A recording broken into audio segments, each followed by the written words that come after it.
Urantangaza Mana nukuri urantangaza uburyo unyitaho muri ubu buzima, mu rugendo rwanjye, mu mibereho yanjye. Ni wowe Mana nigeze, nawe uzigera kundutira.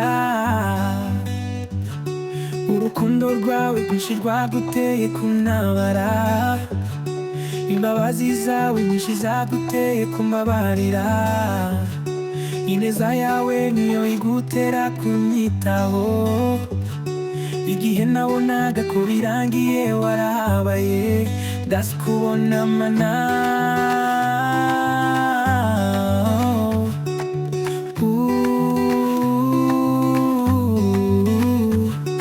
urantangaza Mana nukuri urantangaza uburyo unyitaho muri ubu buzima, mu rugendo rwanjye, mu mibereho yanjye. Ni wowe Mana nigeze, nawe uzigera kundutira.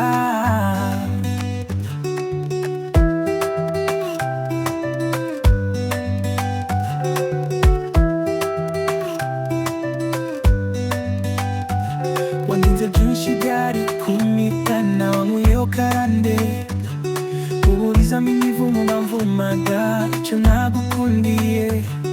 Ukuri Mana itabura kuboneka mu makuba no mu byago, mu burwayi uraboneka, mu bukene uraboneka, mu mibereho yacu ya buri munsi nayo uraboneka. Muri byose nta cyatuma udakomeza kwitwa Imana. Urantangaza Mana nukuri urantangaza uburyo unyitaho muri ubu buzima, mu rugendo rwanjye, mu mibereho yanjye. Ni wowe Mana nigeze, nawe uzigera kundutira.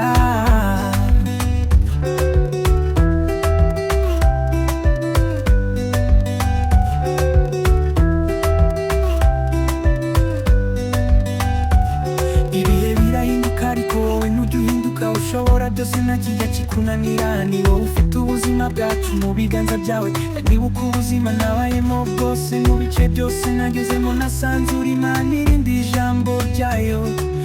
Hari byinshi waburijemo byari kuduhitana. Urantangaza Mana nukuri urantangaza uburyo unyitaho muri ubu buzima, mu rugendo rwanjye, mu mibereho yanjye. Ni wowe Mana nigeze, nawe uzigera kundutira. Hari byinshi wakoze kandi ugikomeje gukora, ntashobora kubona uko mbivuga. Imana ikinga ntihagire ukingura, Imana ivuga ntihagire uyivuguruza, Imana itabara ntihagire uyifoma mu nkokora. Iyo niyo yo kwizerwa kuko ariyo Mana nyamanana. Urantangaza Mana nukuri urantangaza uburyo unyitaho muri ubu buzima, mu rugendo rwanjye, mu mibereho yanjye. Ni wowe Mana nigeze, nawe uzigera kundutira.